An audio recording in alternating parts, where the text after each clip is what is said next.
মধ্যপ্রাচ্যের আকাশ এখন বারুদের গন্ধে ভারী। তেল আবিবের রাতের ঘুম কেড়ে নিয়েছে সাইরেনের তীক্ষ্ণ শব্দ।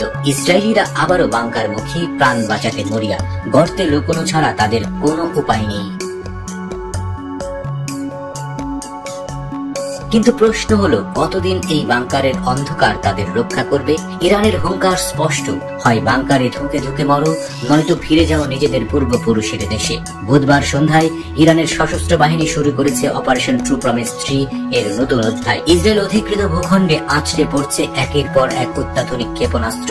তেহরান দাবি করেছে এবারের হামলায় এমন কিছু ক্ষেপণাস্ত্র ব্যবহার করা হয়েছে যা আগে কখনো প্রয়োগ করা হয়নি। এটি কেবল প্রতিশোধের শুরু, নাকি এক দীর্ঘমেয়াদী সংঘাতের ইঙ্গিত? গোটা বিশ্ব এখন সেই আশঙ্কার প্রহর গুনছে। গত শুক্রবার ইসরায়েলের নির্লজ্জ আগ্রাসন ছিল এই সংঘাতের সূত্রপাত। সেদিন ইরানের একাধিক উচ্চপদস্থ সামরিক কর্মকর্তা এবং বিজ্ঞানীকে হত্যা করা হয়। এই অন্যায় আগ্রাসনের জবাব দিতেই ইরান পাল্টা আক্রমণের পথ বেছে নিয়েছে।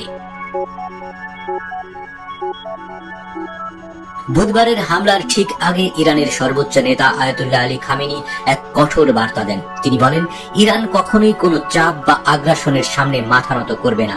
একই সাথে তার দৃঢ় ঘোষণা ছিল, ইসরায়েলকে তার অপরাধের জন্য কঠিন শাস্তি পেতেই হবে। খামেনির এই ঘোষণার কয়েক ঘন্টার মধ্যেই ইসরায়েলের বুকে নেমে আসে ক্ষেপণাস্ত্রের বৃষ্টি।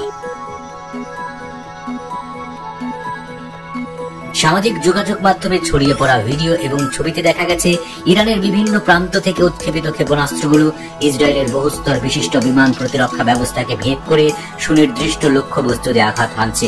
তেল আবিব, হাইফা, নেতানিয়া এবং হাশফুলের মতো গুরুত্বপূর্ণ শহরগুলোতে বেজে উঠেছে সাইরেন।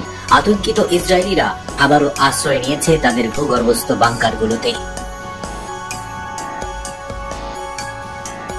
ইরানের ইসলামিক রেভলিউশনারি গার্ড কোর জানিয়েছে, এবারের হামলায় নতুন প্রজন্মের 2 ধাপ বিশিষ্ট সেজ্জিল সুপার হেভি ব্যালিস্টিক ক্ষেপণাস্ত্র ব্যবহার করা হয়েছে। আইআরজিসি আরো দাবি করেছে, গত কয়েকদিনের ধারাবাহিক হামলায় ইসরায়েলের আকাশ প্রতিরক্ষা ব্যবস্থাগুলো কার্যত অকার্যকর হয়ে পড়েছে। তাদের মতে, ইসরায়েলের আকাশ এখন সম্পূর্ণরূপে ইরানি ড্রোন ও ক্ষেপণাস্ত্রের নিয়ন্ত্রণে।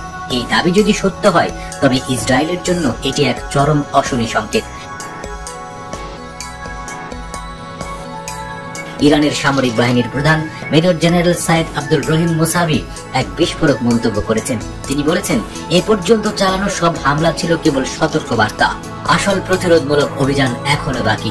এই বক্তব্য মধ্যপ্রাচ্যের পরিস্থিতিকে আরো জটিল করে তুলেছে। সংঘাতের এই স্ফুলিঙ্গ পারমাণবিক যুদ্ধের দিকে মোড় নেবে কিনা তা নিয়ে আন্তর্জাতিক মহলে উদ্বেগ বাড়ছে। জাতিসংঘ থেকে শুরু করে বিশ্বের ক্ষমতাধর রাষ্ট্রগুলো উভয় পক্ষকে সংযত থাকার আহ্বান জানালেও পরিস্থিতি অবনতির আশঙ্কা থেকেই যাচ্ছে। মধ্যপ্রাচ্যের এই উত্তপ্ত পরিস্থিতি কি তবে এক নতুন যুদ্ধের সূচনা?